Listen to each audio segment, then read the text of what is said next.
Class ইলেভেনের ইংরেজির প্রস্তুতির জন্য তোমরা অনেকে রায়মার্টিনের প্রশ্নবিচিত্রা 2024টাকে বেছে নিয়েছো। সেই বইটা থেকে আমরা মডেল কোশ্চেন পেপার 11 থেকে এমসিকিউ, এসএকিউ এবং গ্রামার আলোচনা করব। এটা রয়েছে পেজ নাম্বার 118। আমরা জানি একের দাগটা এমসিকিউর দাগ, প্রথম 10খানা প্রোজ আর পোয়েম থেকে, আর পরের 10খানা উইলিয়াম শেক্সপিয়ারের গল্পগুলো থেকে। আমরা সবকটা এমসিকিউর উত্তর আলোচনা করব একের একে।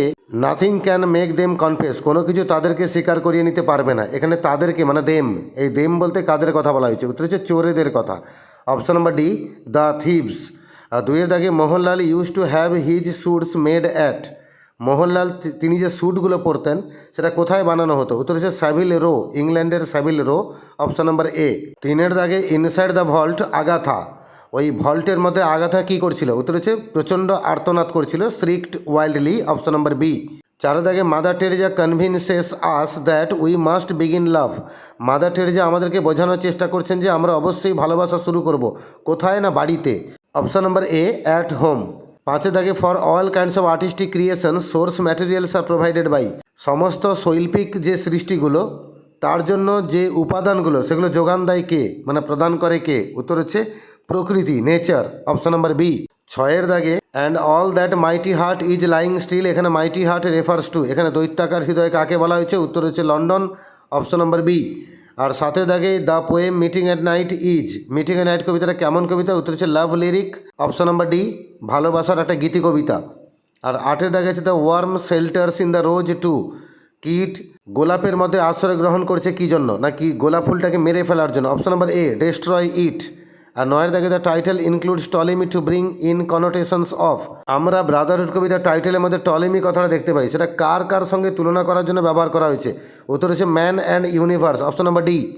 আর দশের দাগে day break is a, day break কবিতাটা ক্লাস 11-এর পঞ্চম পোয়েম, সেটা কেমন কবিতা? উত্তর হচ্ছে lyrical poem. Option number B, কারণ এখানে লাইনের সঙ্গে লাইনের মিল আছে, তুমি এটাকে সুরে রূপান্তরিত করতে পারবে, তাই একে লিরিক্যাল পোয়েম বলা যাবে। এবার আমরা 11 থেকে 20 যাব। এটা উইলিয়াম শেক্সপিয়ারের যে গল্পগুলো আছে ক্লাস 11-এর র্যাপিড রিডার হিসেবে, তো সেখান থেকে আমরা 10খানা এমসিকিউ আলোচনা করবো। 11 দাগে Antipholus of Syracuse was attracted to, সিরাকিউসের যে অ্যান্টিপোলাস মানে ছোটো অ্যান্টিপোলাস, সে কার প্রতি আকৃষ্ট হয়েছিল? উত্তর হচ্ছে লুসিয়ানা। অপশন নাম্বার এ। 12 দাগে সিলিয়া ম্যারিড, সিলিয়া কাকে বিয়ে করেছিল? উত্তর হচ্ছে অলিভার। Option number C. 13 দাগে Viola was the twin sister of, Viola কার যমজ বোন? উত্তর হচ্ছে সেবাস্তিয়ান। Option number D. আর 14 দাগে Othello first gifted a dash to Desdemona, Othello প্রথমে ডেসডিমোনাকে প্রথম উপহার কী দিয়েছিল? উত্তর হচ্ছে রুমাল, হ্যান্ডকারচিফ। Option number D. আর 15 দাগে the first spirit warned Macbeth of, প্রথম যে ডাইনিটা সে ম্যাকবেথকে সতর্ক করে দিয়েছিল কার কাছ থেকে? উত্তর হচ্ছে ম্যাকডাফের কাছ থেকে। Option number C. 16 দাগে Othello's most trusted general was, অথেলোর সবচেয়ে বিশ্বস্ত সেনাপতি কে ছিল? উত্তর হচ্ছে ক্যাসিও। Option number B. আর 17 দাগে Macduff was the thane of, Macduff কোথাকার থেন ছিল? উত্তর হচ্ছে 5। Option number D. 18 দাগে ভায়োলা ডিসগাইজড অ্যাজ, ভায়োলা ছদ্মনামে কী সেজেছিল? ছদ্মবেশ কিসে নিয়েছিল? উত্তর হচ্ছে সিজারিও। Option number C. আর 19 থেকে ড্রোমিও বাই নেচার ওয়াজ, ড্রোমিও স্বভাবে কেমন ছিল? উত্তর হচ্ছে ফেথফুল। অপশন নাম্বার বি, প্রচণ্ড বিশ্বস্ত একজন চাকর ছিল। আর 20 থেকে Orlando saved Oliver from, Orlando তার দাদা অলিভারকে বাঁচিয়েছিল কার কাছ থেকে? উত্তর হচ্ছে সাপের কাছ থেকে এবং সিংহের কাছ থেকে। তাই অপশন নাম্বার আমরা যাব ডিতে, বোথ এ অ্যান্ড বি। এবারে আমরা এসএকিউর দাগে যাব। 2-এর দাগটা এসএকিউর দাগে, এখানে মোট 16টা দাগ তোমরা পাবে। প্রথম 1 থেকে 8 এই দাগগুলো হচ্ছে প্রোজ থেকে, এবং 9 থেকে 16 হচ্ছে পোয়েম থেকে। আমরা সবকটা এসএকিউর উত্তরে আলোচনা করব। 1-এর দাগে where did mister Shivshankar first meet Sidda, mister Shivshankar প্রথমবার সিডার সঙ্গে কোথায় দেখা করেছিলেন? Mister Shivshankar first met Sidda near the gate of his house, mister Shivshankar প্রথম সিডাকে দেখতে পেয়েছিলেন তার নিজেরই বাড়ির মেন গেটের কাছে। 2-এর দাগে আছে why was God hurt according to Mother Teresa, Mother টেরেজার কথা অনুযায়ী ভগবান কষ্ট পেয়েছিলেন কী জন্য? ভগবান তার নিজের ছেলে যীশুখ্রিস্টকে পাঠিয়ে দিয়েছিলেন মনুষ্য মাঝারে। মানুষেরা অশান্তি করছে, অসুখে বাস করছে, তাই ভগবান কি করলেন? যীশুখ্রিস্টকে পাঠালেন শান্তির সংবাদ দিয়ে। তো ভগবান এই পাঠানোতে কিন্তু শান্তি পাননি, তিনি নিজে কষ্ট পেয়েছিলেন। তাই আমরা উত্তরে লিখব god was heart to give his son to the mankind, ভগবান কষ্ট পেয়েছিলেন তার নিজের ছেলেকে তিনি দান করে দিয়েছিলেন মনুষ্য সমাজের মাঝে। Give a brief account of the burglary in Logan spot, Jimmy Valentine jail থেকে বেরিয়ে আসার পর পরপর 3খানা চুরি করেছিল, সেকেন্ড চুরি হয়েছিল লোগান স্পটে। তো সেই সেকেন্ড চুরির বা লোগান স্পটে চুরির একটা সংক্ষিপ্ত বিবরণ দাও। A patented burglar-proof safe in Logansport was opened like a cheese to the tune of $1,500, currency, securities and silver untouched. একটা উন্নত ডাকাতি হবে না এরকম একটা সিন্ধুক লোগান স্পটে খুলে গেল পনির কৌটোর মতো, এবং সেখানে মোট $1500 ডাকাতি হয়ে গেলো, কড়কড়ে নোটগুলো, কিন্তু দরকারি কাগজপত্র এবং রূপোর জিনিসপত্র কিন্তু আনটাচড, মানে সেগুলোকে ছুঁয়েও দেখেনি। 3-এর অরে একটা কোশ্চেন আছে, there ought to be a good opening in the shoe line, why? একটা জুতোর বিজনেস করলে কিন্তু একটা ভালো সুযোগ সুবিধা পাওয়া যাবে, কিন্তু কেন?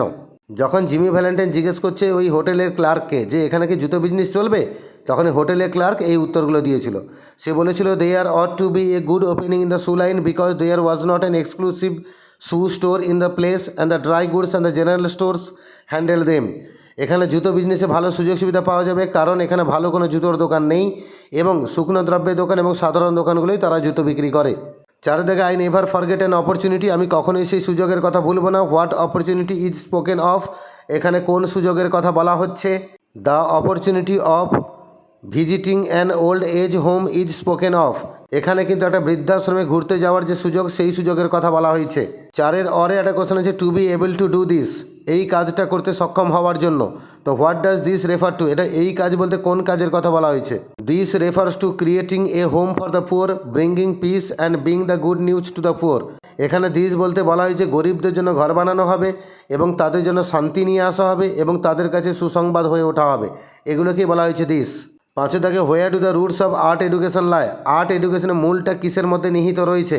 The roots of art education lie in the observation of nature and good works of art with dedicated attention and living in close contact with them. Art এডুকেশনের মূলটা নিহিত রয়েছে প্রকৃতির পর্যবেক্ষণের মধ্যে এবং আর্টের ভালো ভালো কাজের পর্যবেক্ষণের মধ্যে, যেগুলোকে মনোযোগ সহকারে দেখতে হবে এবং তাদের নিবিড় সংস্পর্শে বসবাস করতে হবে, এরই মধ্যে আর্ট এডুকেশনের মূলটা নিহিত রয়েছে। 6-এর দাগে আছে, what according to sir Mohanlal way are the points of comparison between the mirror of the waiting room and everything else in this country. ওই বিশ্রামাগারের মধ্যে যে আয়নাটা দেখা গেছিলো সেটা এবং এই দেশের অন্যান্য জিনিস, এগুলোর মধ্যে তুলনা করতে যাওয়ার মূল পয়েন্ট স্যার মোহনলালের কী ছিল? Sir Mohan compare them because the mirror was dirty, inefficient and indifferent like everything else in this country. Sir Mohanlal তাদেরকে তুলনা করেছিলেন কারণ সেই আয়নাটা ছিল নোংরা, অপদার্থ এবং উদাসীন, এই দেশের অন্যান্য জিনিসের মতোই। 7 দেখেছেন, how can students participate in the art festival, ছাত্রছাত্রীরা কী করে আর্ট ফেস্টিভ্যালে অংশগ্রহণ করবে? The students can participate in the art festival devotedly with something they have made with their own hand.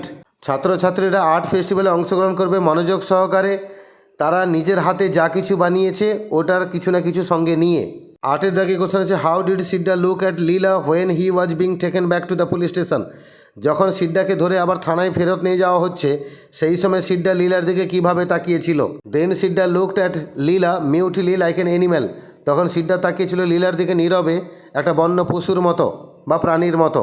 এবারে আমরা পোয়েম থেকে এসে কিউ যাব। 9-এর দাগে, how do the house look in the poem আপন ওয়েস্টমিনিস্টার ব্রিজ, আপন ওয়েস্টমিনিস্টার ব্রিজ কবিতায় ঘর বাড়িগুলোকে কেমন দেখাচ্ছিল? The very houses look asleep in the poem, এই কবিতাতে দেখা যাচ্ছে ঘর বাড়িগুলো ঘুমন্ত। 9-এর অরে একটা কোশ্চেন আছে, which seem to be asleep in the city of London, London শহরে কাকে বা কোন জিনিসটাকে ঘুমন্ত মনে হচ্ছিল? সে একই প্রশ্ন। উত্তর হবে, the very houses seem to be asleep in the city of London, London শহরে ঘর বাড়িগুলোকে ঘুমন্ত মনে হচ্ছিল।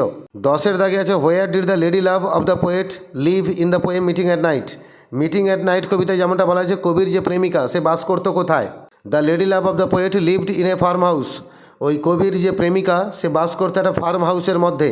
11 দাগে, whom does the wind say to lie still in the poem daybreak, daybreak কবিতায় বাতাস কাকে চুপচাপ ঘুমিয়ে থাকতে বলছে? The wind tells the dead souls in the churchyard to lie still, বাতাস কিন্তু কবরস্থানে সেই শুয়ে থাকা মৃত আত্মাদেরকে বলেছিল চুপচাপ শুয়ে থাকতে। 12 দাগে, when does the worm fly, কীট উড়ে বেড়ায় কখন? The worm flies in the dark stormy night, কীট উড়ে বেড়ায় অন্ধকার ঝড়ো রাতে। Why has the worm become full of joy, কীট কিন্তু আনন্দে ভরপুর কেন? The worm has become full of joy because he has found the rose in the dark night to seduce it, কীট আনন্দে ভরপুর কারণ সে অন্ধকার রাতে খুঁজে পেয়ে গেছে গোলাপ ফুলকে তাকে সিডিউস করার জন্য। 14 দাগে, হু ওয়াজ টলেমি, টলেমিটা কে? আমরা লিখব, Claudius Ptolemy was A Roman astronomer and mathematician, Claudius Ptolemy ছিলেন একজন রোমান জ্যোতির্বিদ এবং তার সঙ্গে গণিতজ্ঞ। 15 দাগে, how many lines are there in the poem brotherhood, brotherhood কবিতায় কটা লাইন আছে? There are 8 lines in the poem brotherhood, brotherhood কবিতায় মোট 8খানা লাইন আছে। 16 দাগে, what does the wind ask the mariners to do, বাতাস ওই নাবিকগুলোকে কি করতে বলেছিল?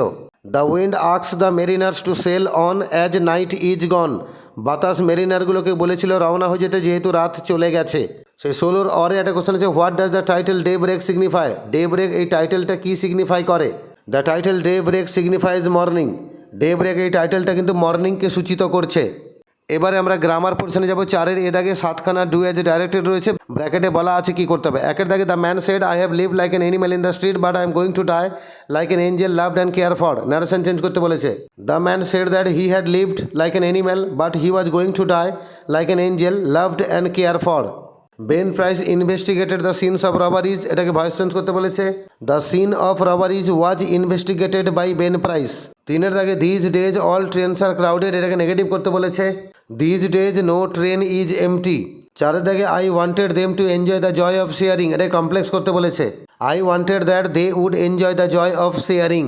5-এর দাগে I see in the hostel rooms shirts hanging from the picture frames, এটাকে স্প্লিট করতে বলেছে, মানে দুটো সিম্পল সেন্টেন্স বানাতে হবে। In the hostel room shirts hang from picture frames একটা বাক্য, সেকেন্ড বাক্য হবে I C it.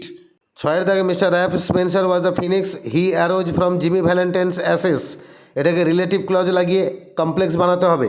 Mister Ralph Spencer who was the phoenix rose from Jimmy Valentine's ashes. 7-এর দাগে a voice is less loud than two hearts beating each to each, এটা positive degree use করতে বলেছে। একটু কঠিন প্রশ্ন। একটা গলার আওয়াজ যেটা দুটো হৃৎপিণ্ডের ধড়পড়ের বা স্পন্দনের আওয়াজের থেকে কম, তার মানে একটা গলার আওয়াজ যেটা দুটো হৃৎপিণ্ডের স্পন্দনের মতো জোরে হচ্ছে না। A voice is not so loud as the two hearts beating each to each. এবারে আমরা 4-এর বি দাগে যাব। 6খানা শূন্যস্থান আছে, আর্টিকেল আর প্রিপোজিশন বলছে শূন্যস্থান পূরণ করতে হবে। আমি উত্তর সহ বাক্যগুলো বলে দিচ্ছি। Sir Mohan's feet were glued to the earth and he lost his speech. He stared at the lighted windows of the train going past him in quickening tempo. এইভাবে মডেল কোশ্চেন পেপার 11 থেকে আমরা এমসিকিউ, এসএকিউ এবং grammar আলোচনা করলাম। এই 3টে portion আছে ইংরেজিতে অত্যন্ত স্কোরিং, এখানে একটা নাম্বারও মাইনাস হতে দেওয়া যাবে না। এই মডেলগুলো ধরে প্রস্তুতি করে নিতে পারলে কিন্তু তোমরা পরীক্ষায় এমসিকিউ, এসএকিউ এবং গ্রামার পুরো নাম্বারটাই তুলতে পারবে। এর আগের মডেলগুলোর ভিডিও আমার চ্যানেলে আপলোড করা আছে, আমার চ্যানেলে ভিজিট করো, প্লেলিস্টকে ক্লিক করো, ক্লাস 11-এর ভিডিও বার করো, তোমরা তোমাদের দরকারের সমস্ত ভিডিও সেখানে পেয়ে যাবে।